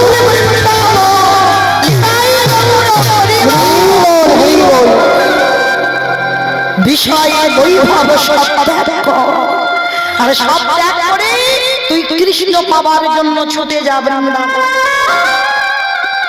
তাকিয়ে দেখেন নরোত্তমের দিকে, তাকিয়ে বড় লোক নয়, জমিদারের ছেলে, তার কি পরিণতি হলো? সবকিছু ত্যাগ করে দিয়ে বৃন্দাবন যাত্রা করলো। তাকিয়ে দেখেন ষোড় গোস্বামীর মধ্যে রঘুনাথ দাস গোস্বামী, জমিদারের ছেলে হলো, কৃষ্ণ ভুলবার জন্য বাবা বিয়ে দিল রত্নাবতীর সঙ্গে, কিন্তু সেই রত্নাবতীকে বাসর সজ্জায় ফেলে রেখে রঘুনাথ দাস চলে গেল বৃন্দাবন। তাহলে দেখেন ভরি ভরি প্রমাণ দিয়ে গেলাম, যারাই কৃষ্ণ ভক্ত হবে কোনোদিন পাথর সেটিং করা ঘরে থাকতে পারবে না। একদিন না একদিন তাকে ওই পাথর সেটিং ঘর থেকে মাটিতে টেনে নামাবে, রাস্তার ভিখারি করে দেবে, দাঁড়ে দাঁড়ে ভিক্ষা করে তোমায় খেতে হবে। তারপরে জানবে তুমি কৃষ্ণ ভক্ত হয়ে তুমি জীবনে সার্থকতা অর্জন করেছো। আজকে তাই তো বলে উঠলো মায়াবতী বিহারীকে, খোকা জীবনে বড় লোক হতে চাইবি না, সারা জীবন যতদিন বাঁচবি ততদিন ভগবানের কাছে চাইবি আমি যেন কৃষ্ণ বলে ডাকতে পারি। তাই না বাবা? ভগবান ওই জায়গায় দুর্বল। তা মার কথা শুনে বিহারী বলছে, ঠিক আছে মা, আমি কথা দিলাম আমি জীবনে আর বড় লোক হতে চাইবো না। ও মামা একটা কথা বলবো। কি কথা রে বাবা? ও মা, তুমি তো লোকের বাড়ি কাজ করে করে আমি তো একটু বড় হয়েছি, আমি এবার কাজ করব। এই বোকা ছেলে তুই কি কাজ করবি? ও মা, আমি অন্য কিছু কাজ না পারি, আমি তো ঘোষের ছেলে। আচ্ছা বলো তো মা, ঘোষেদের একটা জাত ব্যবসা আছে, কি ব্যবসা? দুধে জল দেওয়া। দেখেছো, ওইটা আমায় বললো। তোমার বাবা বেশি দেয় না, আমার বাবা দেয় না। কারণ আমার বাবা দেবে কি করে? আমার বাবা তো ছানার ব্যবসা, দিলে কি আর না দিলে কি, তাই না? তাহলে যারা ছানা কাটা ও জল তো দিতেই হবে, তাই না? কিন্তু আমার বাবার হিসাবটা বাবা দুধের হয় না, ছানার হয়। আর এই গোয়ালা জাতি যারা, এরা অন্য কিছু কাজ ভালো না পারুক, এরা একটা কাজ ভালো পারে, কি না গরুর কাজ। তা বিহারি একটা বড় লোক বাড়িতে গেছে, বাবুজি ও বাবুজি একটা কথা বলবো। কি কথা? বাবুজি আমার মা খুব গরিব, বড় কাঙাল, লোকের বাড়ি কাজ করে আমায় এত বড় করেছে। ও বাবু, তোমার বাড়িতে দেখলাম অনেক গরু আছে, আমার দুটো চড়াতে দেবে? ছোট বাচ্চা তো যেমন কথা বলে। তা বড় লোকটার হৃদয়টা কেঁপে উঠল। আহারে, এতটুকু বাচ্চা, এত মাতৃপ্রেম, এত মাতৃভক্তি। তাই ছেলে শোন, আমার গোয়ালে যে গরুগুলো আছে ওই 6টা গরু তুই চড়াবি। লীলার পাশে ভাবুক বলল মূর্খ, এটাই তত্ত্ব। 6টা গরু যদি ও চড়াবে তোর বাড়ি আসবে কেন? 6টা গরু আপনারা চড়াচ্ছেন, আমি চড়াচ্ছি, আমার এই সম্প্রদায় কটা চড়াচ্ছে? কাম, ক্রোধ, লোভ, মোহ, মদ, মাশ্চর্য, এই তো 6টা গরু। তবে মা একটা কথা বলি, কীর্তনিয়ারা বলছে না 6টা গরুকে মেরে দাও। আচ্ছা, কোনোদিন কোনো গ্রন্থে পেয়েছো মেরে দিতে বলেছে? মেরে দিলে তুমি তো হরিবল হয়ে যাবে। ভগবান বলছে এই 6টা পশুকে দমন করে দাও, মানে দমিয়ে দিতে হবে, মানে এরা যেন মাথা তুলে উঁচু হয়ে না বেড়ায়। কেমন? যেমন ভগবান কালীয় দমন লীলা করেছিল কেন? এই দেহে তো কালীয় নাগ বাস করছে। কোনটা গো? কামরূপ কালীয় নাগ। আমাদের দেহের মধ্যে যে কাম আছে ওইটা হচ্ছে কালীয় নাগ। ভগবান কালীয় নাগকে দমন করেছিল, কালীয় নাগকে মারেনি। ভগবান বলছে মারলে হবে না, ওদেরকে দমিয়ে রাখতে হবে, যেন কেউ ঊর্ধ্বমুখী না হয়, সব যেন নিম্নমুখী হবে।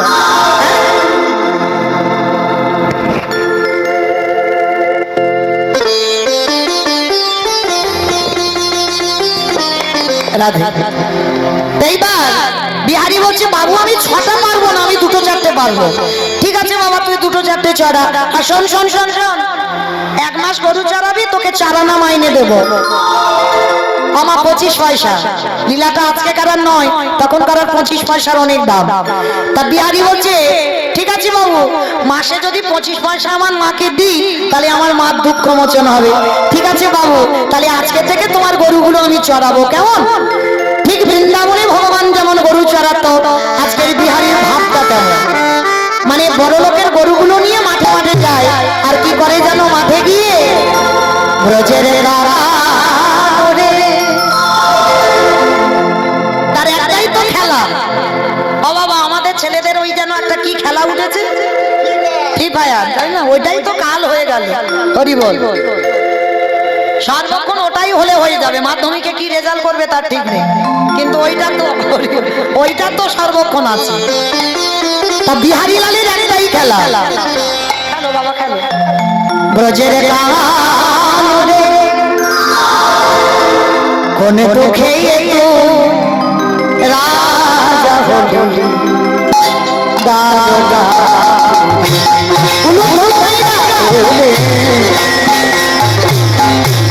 ব্রজের কানরে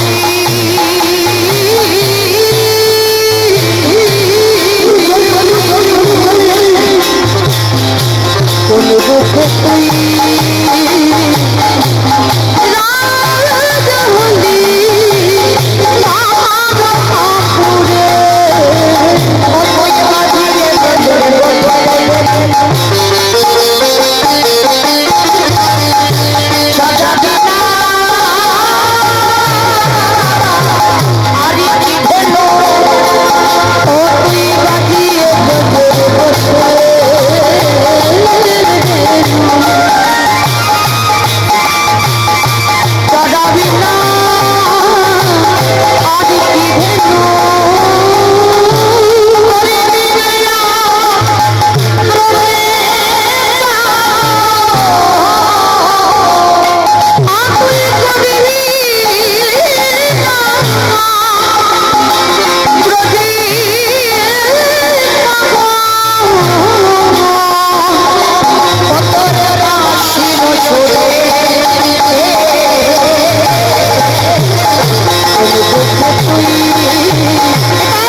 দিয়েছে।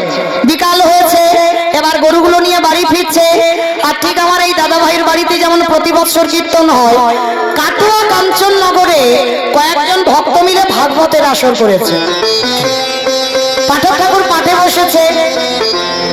আর ওমা কত লোক ওখানে, কি হয়েছে বলো? ওমা আমি বলছি না, বিহারি বলছে। পাঠ হচ্ছে তো এখানে, যেমন কীর্তন হচ্ছে কত ভক্ত, তা কাটোয়া কাঞ্চননগরে ভাগবত হচ্ছে কত ভক্তরা বসে আছে। আর বিহারি ঠিক ওই রকম রাস্তা দিয়ে গরুগুলো নিয়ে যাচ্ছে। আর নিয়ে যেতে যেতে মনে মনে ভাবলো দেখি তো একবার কি হয়, জীবনে তো শুনিনি কি হয়, দেখি একবার। তা গরুগুলো ছেড়ে দিয়েছে আর বিহারি রাস্তায় দাঁড়িয়ে আছে। আর সেদিন পাঠক ঠাকুর পাঠের মধ্যে বাবা গোষ্ঠলীলার কথাটা বলছে, মানে কৃষ্ণ গরু বাছুর চড়াতে যায় আর বিকালবেলা গরু বাছুর গুলো নিয়ে ফেরে, মানে এই লীলাটা ভাগবতের মধ্যে বর্ণনা করছে কৃষ্ণের। আর ভাগবতে বলতে বলতে পাঠক ঠাকুর সবাইকে বোঝানোর জন্য বলছে, ও ভাইরা, আমি বলছি না, পাঠক ঠাকুর বলছে, শোনো, বৃন্দাবনে একটা কৃষ্ণ নামে বড় লোকের ছেলে আছে গো, তার নবলক্ষ ধেনু আছে, তার 24 জন বন্ধু আছে। আর জানো ওই ছেলেটাকে যদি একবার কেউ ভালোবাসতে পারে, তাকে কিছু চাইতে লাগে না, এত কিছু দেয়, এত কিছু দেয়, বাড়িতে রাতবার জায়গা থাকে না। যেই না কথাটা পাঠক ঠাকুর বলেছে, বিহারি রাস্তায় দাঁড়িয়ে দাঁড়িয়ে মনে মনে ভাবলেন, তাহলে কেন আমি মরতে চারানা মাইনের কাজ করব? কে গো, কত সোজা সরল ছেলে, দেখো সরলতা কত তার। কেন আমি মরতে 25 পয়সার ওই মাইনে কাজ করব? এক মাস গরু চড়াবো 25 পয়সা, বাবা তার থেকে ওই কৃষ্ণের বাড়ি কাজ করলে আমার অনেক লাভ। ও তো জানে না কৃষ্ণ মানে ভগবান, ছোট বাচ্চা ছেলে তো, ও জানে আমি গরিবের ছেলে আর কৃষ্ণ মানে বড় লোকের ছেলে। আবার বললো নবলক্ষ ধেনু, আমি 2-4টে চড়াবো। বললো 24 জন বন্ধু, আমাকে নিয়ে 25 জন হবে। আর বললো নাকি চাইতে লাগে না, একটু ভালোবাসলে এত কিছু দেয় নাকি, বাড়ি রাখবার জায়গা থাকে না। ভালোই হয়েছে, তাহলে আমি 1 মাস কাজ করি, আমার মার দুঃখ মোচন করে দেব। এইবার ওই কথাটা শুনে ছুটতে ছুটতে মার কাছে গেছে, মা গো, কি রে খোকা? ওমা, আমি যে বাড়িতে কাজ করছিলাম আমি আর কাজ করব না। কেন করবি না? কেন না, ওই বাড়ির অল্প মাইনে আমি কাজ করব না, নতুন একটা চাকরি আমি পেয়েছি। নতুন চাকরি পেয়েছিস? কোথায়? হাইজা, কি যেন জায়গাটার নাম বললো, কি বললো, কি বললো, কি বললো, কি বললো, ও মনে পড়েছে, জায়গাটার নাম হলো মা বৃন্দাবন। মা তো যেই না শুনেছে চমকে উঠেছে, আরে বাবা কোথায় কাজে যাবি? বৃন্দাবন। বৃন্দাবন তুমি তো জানো না, বৃন্দাবনে কৃষ্ণ নামে একটা বড় লোকের ছেলে আছে, তার নবলক্ষ ধেনু আমি 2-4টে চড়াবো, তার 24 জন বন্ধু, আমাকে নিয়ে 25 জন হবে। আর জানো মা, তাকে নাকি ভালোবাসলে এত কিছু দেবে, ঘরে নাকি রাখবার জায়গা থাকে না। তুমি জানো তোমার দুঃখ মোচন হয়ে যাবে, তোমার আর লোকের বাড়ি কাজ করতে হবে না। বাবা আমি এক্ষুনি কৃষ্ণের বাড়ি কাজে যাব। মা শুনে খিলখিল করে হেসে পাগল, এই বোকা ছেলে, এই জন্য তোকে আমি পাগল বলি। আরে বোকা, ওইটা তো লীলা, কৃষ্ণ লীলা করেছিল বৃন্দাবনে, কিন্তু এখন তো আর কৃষ্ণ লীলা করছে না। তিনি তো 125 বছর বয়সে জরাব্যাধির তীরে দেহত্যাগ করেছেন। কৃষ্ণ আর বৃন্দাবনে নেই না, তুমি জানো না বৃন্দাবনে কৃষ্ণ আছে। কি মুশকিলে পড়লাম বলো তো দেখি এখন এই ছেলের পাল্লায় পড়ে। হ্যাঁ, ও কিছুতে আমার কথা বিশ্বাস করছে না। মা রেগে গিয়ে বলছে, তার মানে তুই বলতে যাচ্ছিস তোর মা মিথ্যে বলছে? ঠিক আছে, যে পাঠক ঠাকুর পাঠে বলেছে তুই তার কাছে এক্ষুনি যা আর জেনে আয়। সে যদি বলে বৃন্দাবনে কৃষ্ণ আছে, তাহলে তুই চলে যাবি কাজে, আর সে যদি বলে ওটা লীলা, তাহলে আমার ছেলে আমার কাছে আসবি।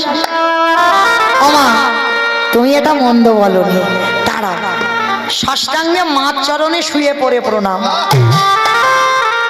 এটাই নিয়ম। যারা পুরুষ তাদের দণ্ডবত প্রণাম করতে হবে একেবারে ধুলাই লুটিয়ে। আর আমরা নারী জাতি, আমাদের এই বক্ষ যেন মাটিতে না ঠেকে, অপরাধ। এইটা মনে রাখবে। আমাদের পঞ্চাঙ্গ প্রণাম করতে হবে হাঁটুটা মাটিতে রেখে। অনেক অনেক মায়েরা জানে না, দুম করে গিয়ে মন্দিরে শুয়ে পড়লো, না, অপরাধ নেবেন না, এইটা কোনোদিন করো না, খুব অপরাধ। যারা পুরুষ তাদের মাটিতে শুয়ে পড়ে দণ্ডবত প্রণাম করতে হবে। হ্যাঁ, যেটা রঘুনাথ দাস গোস্বামী সব থেকে বড় ভক্ত, মানে 24 ঘন্টায় সব থেকে বেশি দণ্ডবত প্রণাম রঘুনাথ দাস গোস্বামী করত। যেমন এই 3 লক্ষ নাম হরিদাস ঠাকুরের থেকে বেশি আর কেউ করতে পারেনি, আর দণ্ডবত প্রণাম রঘুনাথ দাস গোস্বামীর থেকে বেশি জগতে কোনো ভক্ত করতে পারে। এইবার আজকে লক্ষ্য করে দেখেন, যেই না বিহারীলাল মাকে প্রণাম করেছে, মা বলতে, তুই কি সত্যি চলে যাচ্ছিস বৃন্দাবনে? বলে না, যদি পাঠক ঠাকুর বলে কৃষ্ণ বৃন্দাবনে আছে, তাহলে তো আমি ওখান থেকে চলে যাব, তোমার কাছে এসে প্রণাম করা হবে না, আশীর্বাদ নেওয়া হবে না, ওই জন্য নিয়ে নিলাম। মা হাত দিয়ে বলছে, খোকা, যে কাজে যাচ্ছিস তুই কাজে যেন জয়ী হয়ে ফিরিস। বাবা মনে রাখবেন, সব থেকে বড় বল হচ্ছে মায়ের আশীর্বাদ। আর এটা যদি কেউ একবার পেয়ে যায়, সব কাজে জয় জয়কার হবে, হতেই হবে তাকে। সব থেকে শক্তি মায়ের আশীর্বাদ। তা বিহারী তো প্রথম শক্তিটা পেয়ে গেল, ছুটে গেছে পাঠক ঠাকুরের কাছে। ঠাকুর মশাই, ও ঠাকুর মশাই, এদিকে এসো। কিরে বাবা, সত্যি করে বলবে, কালকে তুমি এখানে বসে বলনি বৃন্দাবনে কৃষ্ণ নামে একটা ছেলে আছে? হ্যাঁ বলেছি। তুমি বলনি তার 9 লক্ষ ধেনু আছে? হ্যাঁ বলেছি। তুমি বলনি তার 24 জন বন্ধু আছে? হ্যাঁ বলেছি। তুমি বলনি তাকে ভালোবাসলে এত কিছু দেয়, ঘরে রাখবার জায়গা থাকে না? হ্যাঁ বলেছি। তা কি হয়েছে বাবা? তুমি জানো, তোমার মুখের কথা শুনে আমি যে বাড়ি 4 আনার মাইনে কাজ করছিলাম, কাজ ছেড়ে দিয়েছি। কিন্তু জানো, আমার মাকে বললাম কৃষ্ণের বাড়ি কাজে যাব, আর আমার মা বলছে ওইটা নাকি লীলা, কৃষ্ণ নাকি আর বৃন্দাবনে নেই। তুমি বলো তো দেখি, কৃষ্ণ কি সত্যি বৃন্দাবনে নেই?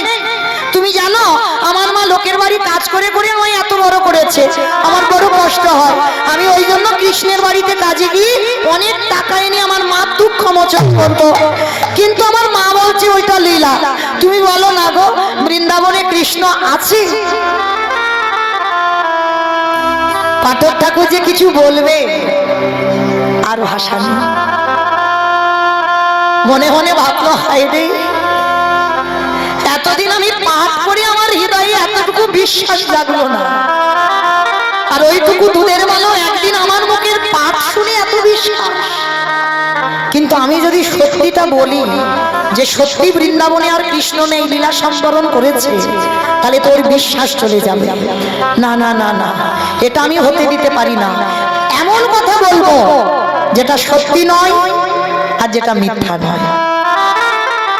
কি বাবা, তাহলে কিরকম কায়দা করে বলতে হবে? যেটা সত্যি নয়, যেটা মিথ্যা নয়। তা বিহারী বারবার বলছে, বলো না ঠাকুর মশাই, বৃন্দাবনে কৃষ্ণ আছে তো? ওরে বিহারী,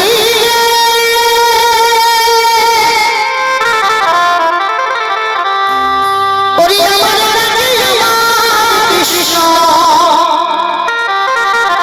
বৃন্দাবনে মনে মনে লীলা করবে, কিন্তু তোরে প্রেমের ভালোবাসা ভক্তিতে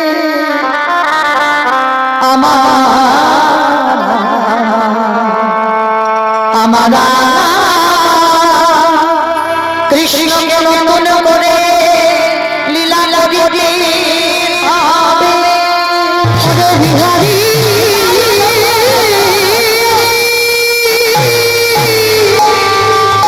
সে যে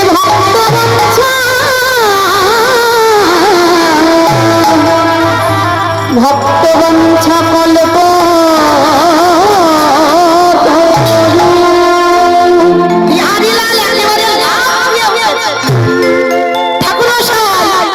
তার মানে তুমি বোঝাতে চাইলে তোমার ডাকে কৃষ্ণ আসবে না, আমার ডাকে কৃষ্ণ আসবে। হ্যাঁ, তোর ডাকে কৃষ্ণ আসবে। তাহলে বেশ, আমি আসি। যেই না বললো আমি আসি, মনিটা করলো কেন? যেই না বললো আমি আসি, সঙ্গে সঙ্গে বাবা মনে বড় আনন্দ। আজকের গুরুদেব বলছে দাদা দাদা দাদা তুই যে যাবি কৃষ্ণের বাড়ি, আরে দীক্ষা হয়েছে। ও বাবা ওটা আবার কি? একটা বাচ্চা মানুষ যদি জিজ্ঞাসা করে দীক্ষা কি, কি বলবে? বাচ্চাদের মতো কিন্তু বোঝাতে হবে যাতে বুঝতে পারে। তা শোন বিহারী, দীক্ষা কি জানিস? কৃষ্ণের বাড়িতে যারা যারা কাজকর্ম করে ওদের কানে একটা মন্ত্র নিতে হয়, তবে কাজ করা। ও ভাগ্যিস তুমি বলেছিলে, দাও তাড়াতাড়ি মন্ত্রটা দিয়ে দাও। এইবারে গুরুদেব স্নান করিয়ে দিল, মস্তক মুন্ডন করে গলায় তুলসীর মালা দিয়ে দাদা সঙ্গে দিল সেবা করি, অঙ্গে নামাবলি দিকে স্কন্ধে ভিক্ষার ঝোলা, হাতে দিয়ে বলছে যা বাবা কৃষ্ণের বাড়ি চলে যা। তবে শোন, আজকে থেকে আমি পাঠক ঠাকুর নয়, আমি তোর গুরুদেব। আরে হ্যাঁ রে, দক্ষিণা দিবি না? দীক্ষা দিলে দক্ষিণা দিতে হয়। অগদয়াল গুরুদেব তোমার চরণে দেবার মতো কিছু না, তবে যেদিন আমি ব্রজ থেকে আমি অনেক দাদা নিয়ে আসব, আমার মাকে অর্ধেক দেব, তোমাকে অর্ধেক দেব। কেমন ভালোবাসা দেখো, কত সরল ছেলে। এইরকম সরলতা না হলে কি ভগবত কৃপা হয়? বলছে আমার মাকে অর্ধেক টাকা দেব, তোমাকে অর্ধেক দিয়ে দেব। গুরুদেব বললেন বিহারী আমি ওই দক্ষিণা চাই না, আমি বহু জনকে দীক্ষা দিলাম, কাজরে দীক্ষা দিতে আমার হৃদয়ে কাঁপে না, কিন্তু তোর দীক্ষা দিতে গিয়ে হৃদয় কেঁপেছে। ওরে বিহারী আমি জানি তোর কৃষ্ণ কৃপা পাবে, আমি যদি একবার হয়ে যায় আমার নামটা তুই কৃষ্ণ চরণে জানায় দিবি। ঠিক আছে গুরুদেব, আমার কৃষ্ণের সঙ্গে দেখা হলে তোমার নামটা বলবো, এই তো? ঠিক আছে, এবার আমি আসি। আই বাবা, যে কাজে যাচ্ছিস তুই জয়ী হয়ে ফিরে আয়। কৃষ্ণ নামে রাধে বৈঠা হবে। আস্তে আমা নবদ্বীপ থেকে বর্ধমানে এসে তো সব বিশ্রাম নিচ্ছিলাম, ভক্ত রেডি হলো, চলে এবার ভক্তকে নিয়ে যাবো উত্তরপ্রদেশ। ওই দেখে টুলু তুমি দাও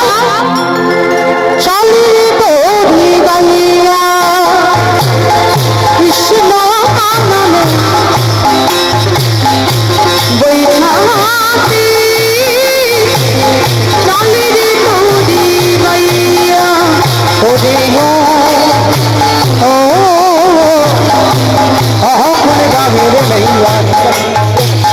কৃষ্ণ নামে বৈঠাতে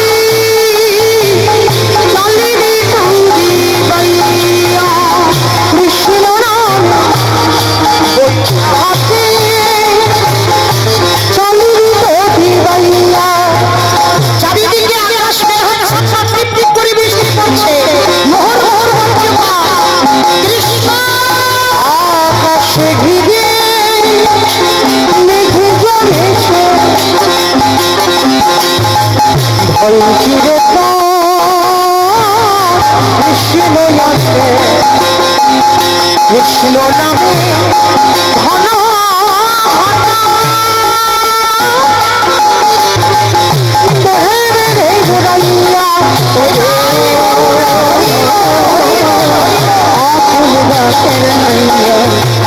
কৃষ্ণ নামে বৈঠাতে চলে গৌরী বাইয়া, কৃষ্ণ নামে বৈঠাতে চলে গৌরী বাইয়া। ওই ছোট ছেলে বিহারী বেরিয়ে পড়লো বৃন্দাবনে যাবার উদ্দেশ্যে। ও মায়েরা, আর বেশিক্ষণ নয়, আর 10 মিনিট পরে আপনাদের ঘুমানোর বিছানা করে দেব। একটু কষ্ট করে বসেন 10টা মিনিট, কেমন হয়ে এসেছে জানি, বসে থাকাটা খুব কষ্টের ব্যাপার, অনেকক্ষণ হয়ে গেল না, আর 10 মিনিট পরে আপনাদের ব্যবস্থা করে দেব। 10 মিনিট একটু ধৈর্য ধরে বসো। তা বিহারী বেরিয়ে পড়েছে উত্তরপ্রদেশ বৃন্দাবনের কৃষ্ণের বাড়িতে কাজে যাবে। এক সপ্তাহ হাঁটছে বাবা, ছেলে তো জানে না কোথায় বর্ধমান আর কোথায় উত্তরপ্রদেশ। চলতে চলতে আর চলতে পারে না, কৃষ্ণ একবার কাছে করে নে না বন্ধু, বড় কষ্ট, বড় জ্বালা, বড় যন্ত্রণা, একবার আমাকে তোর করে নে না বন্ধু। দেখা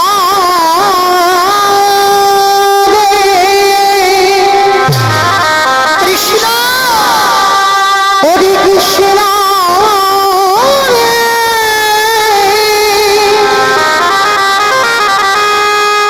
আমি তো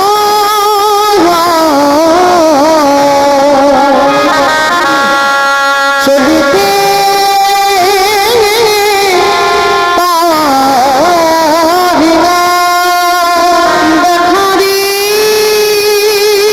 কৃষ্ণ কত দূর, কৃষ্ণ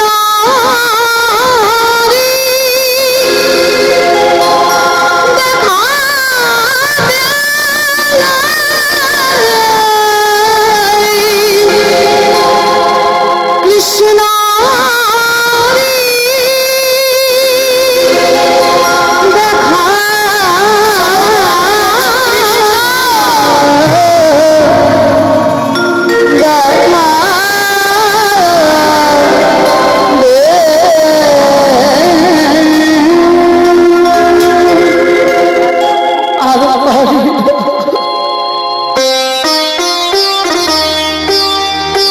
যেই না চরণটা ফেলেছে, চরণে একটা কণ্ঠকে বিদীর্ণ হয়েছে।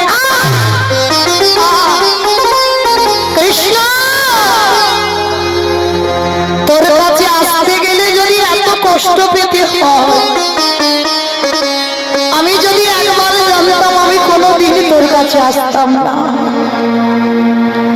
ছোট্ট বাচ্চা ছেলে তো, বড় কষ্ট, বড় জ্বালা, বড় যন্ত্রণা। আস্তে আস্তে আস্তে ওখানে কি হলো, কি হলো? খাবার চলছে, খাবার। এদিকে তাকাও, এদিকে তাকাও, ওদিকে গন্ডগোলে তাকিও না। যাদের বাচ্চাগুলো খেলছে একটু ধরে থাকো। নিতাই গৌর প্রেমানন্দে হরি বল। আর একটা কথা, আপনাদের জন্য মা প্রসাদের ব্যবস্থা রেখেছেন আমার দাদা ভাইরা, প্রত্যেকে কীর্তন সমাপ্তে প্রসাদ নিয়ে একটু করে যাবে। প্রত্যেকের জন্য প্রসাদের ব্যবস্থা রেখেছেন, একটু করে প্রসাদ পাবেন, তারপরে যাবেন। নিতাই গৌর প্রেমানন্দে হরি বল, হরি বল।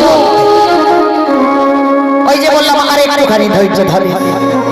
তো ছোট ছেলেটা কঙ্কাল সার দেহ, আর চলতে চলতে মা এক সপ্তাহ অনাহারি অনিদ্রায়, আর পারে না চলতে, গাছের শিকড়ে পাতা আটকে বিহারী আমার অচৈতন্য হয়ে পড়ে গেল। আর যেই অচৈতন্য হলো, আমার চেতন সত্তা ভগবান বন্ধুরূপ ধরে বিহারীর কাছে এসেছে। বাবা পরশমণি পাথর নাম শুনেছেন? চোখে দেখিনি, লোহাতে ঠেকালে লোহা নাকি সোনা হয়। আর আমার ভগবান যে পরশমণির থেকে আরো মূল্যবান, ও যদি ভক্তকে পরশ করে, ভক্তের হৃদয় সোনার থেকে আরো দামি হয়ে যায়। এইবার যেই না বিহারী আমার এসে দাঁড়িয়েছে, বাবা বিহারীকে পরশ করেছে, সব জ্বালা দূরীভূত হলো। আর দূরীভূত হতে বিহারী প্রশ্ন করছে, কে গো তুমি? আমি হলাম বিপদ ভঞ্জন মধুসূদন। ভগবানের তো অনেক নাম, ভক্ত যাতে ধরতে না পারি নাম দিল বিপদ ভঞ্জন মধুসূদন। যারা যারা বিপদে পড়ি তাদেরকে আমি রক্ষা করব। ও বেশ, আচ্ছা বিপদ ভঞ্জন, একটা কথা বলবো। কি কথা? আচ্ছা এই যে তুমি এসেছো, তুমি কি জানো তুমি তো এখানকার আর মানুষ। আচ্ছা কত দূর গেলে আমি কৃষ্ণের বাড়ি পাবো? জলের কাছে দাঁড়িয়ে জল জল করছে, কৃষ্ণের সামনে দাঁড়িয়ে কৃষ্ণকে জিজ্ঞাসা করছে কৃষ্ণের বাড়ি কোথায়। কারণ এ তো সোজা সরল ছেলে বাবা, কোনো ঘোর প্যাঁচ নেই হৃদয়, কোনো জড়তা নেই, সোজা পথে চলবে। যেই না বিহারী বলছে বলো না কৃষ্ণের বাড়ি জানো, তা ভগবান তো জানে ও কেন এসেছে। ভগবান মনে মনে ভাবছে আমি এখন কি করে কার বাড়ি দেখাই ওকে কৃষ্ণের বাড়ি বলে। চিন্তা করতে করতে মনে মনে ভাবলো যে আমার মন্দিরে যে পূজা করে তার বাড়িতে তো অনেক গরু আছে, আমি মিথ্যা করে বলবো ওইটাই হলো কৃষ্ণের বাড়ি। বিহারী তুই তো এসে গেছিস। এসে গেছিস ওই বন্ধু, ওই তো যে বাড়িটা দেখা যাচ্ছে ওইটা কৃষ্ণের বাড়ি। ও বন্ধু তুমি আমার একটু নিয়ে যাবে? ভগবান ভয় পায় কখন বলেন তো? প্রকৃত ভক্তের কাছে, কারণ ভক্তই তো পারে ভগবানকে চোখ রাঙাতে, ভক্তই পারে ভগবানকে শাসন, ভক্তই পারে ভগবানকে মানতে। ভগবানের ভয় এলো, হাত ধরে যদি আর না ছাড়ি তখন কি হবে? বলছে বিহারী একটা কাজ কর, আমি যেতে পারবো না, আমার মা সকাল থেকে খুঁজছে, তুই যা, তুই গিয়ে বলবি আমার নাম দেখবি ঠিক ওটাই তো কৃষ্ণের বাড়ি, কিন্তু আদৌ কৃষ্ণের বাড়ি নয়, ওটা পূজারীর বাড়ি।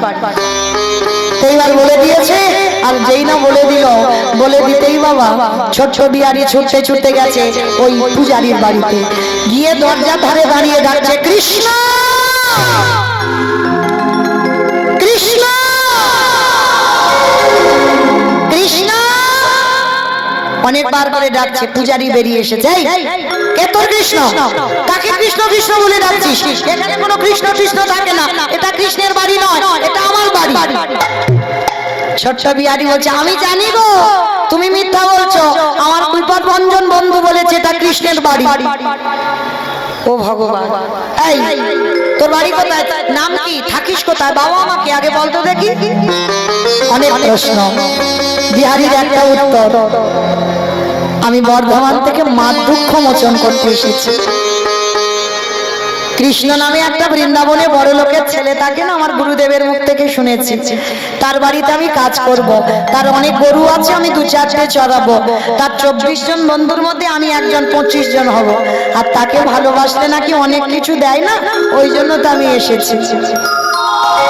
পূজারীর চোখে এলো জল, এরকম ছেলে জগতে আছে,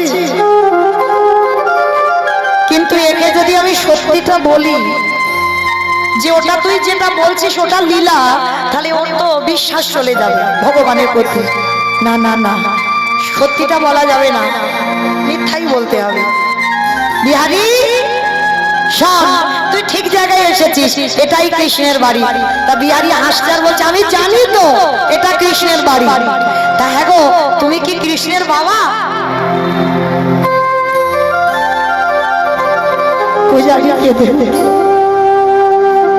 কোনদিন তো কৃষ্ণের বাবা হতে পারবো না, তবে তুই এই যে বললি না আমার হৃদয়টা তুলে। শোন বাবা বিহারী, আজকে থেকে তোর কোথাও যেতে হবে না, আমার বাড়িতে থাকবি, আর আমার একটা নিজের ছেলে আছে যার নাম গোপাল, আর তুই হচ্ছে আজকে থেকে আমার পালিত ছেলে বিহারী লাল। আর শোন, কৃষ্ণ আমার একটা ছেলে, বাবা মিথ্যা বললো না, সত্যি বললো না পূজারী, কৃষ্ণ আমার একটা ছেলে, তবে ও হঠাৎ কারোর সঙ্গে দেখা করে, অনেক করে ডাকতে হবে ওর নাম ধরে, সে যদি তোর সামনে এসে দাঁড়ায় তাহলে তুই দেখতে পাবি, না দেখাবি। তা বিহারী বলছে ও এই কথা, তাহলে ঠিক আছে, তোমার কিছু চিন্তা করতে হবে না, আমি এমন কায়দা করে ডাকবো না ও আমার কাছে এসে দাঁড়াতে বাধ্য হবে।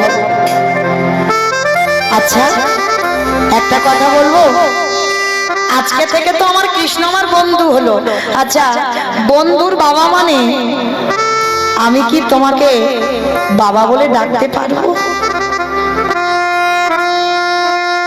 যেই না বলেছে বাবা বলে ডাকতে পারবো, চোখে হায় রে। তুই আমায় বাবা বলবি, সেটা অনুমতি নিতে লাগছে কেন? বলে কেন নিচ্ছি জানো? মার কাছে শুনেছি জন্মের আগে আমার কথা শুনে আমার বাবা দেহ রেখেছে, ওই জন্য ভয়ে কাউকে বাবা বলি না।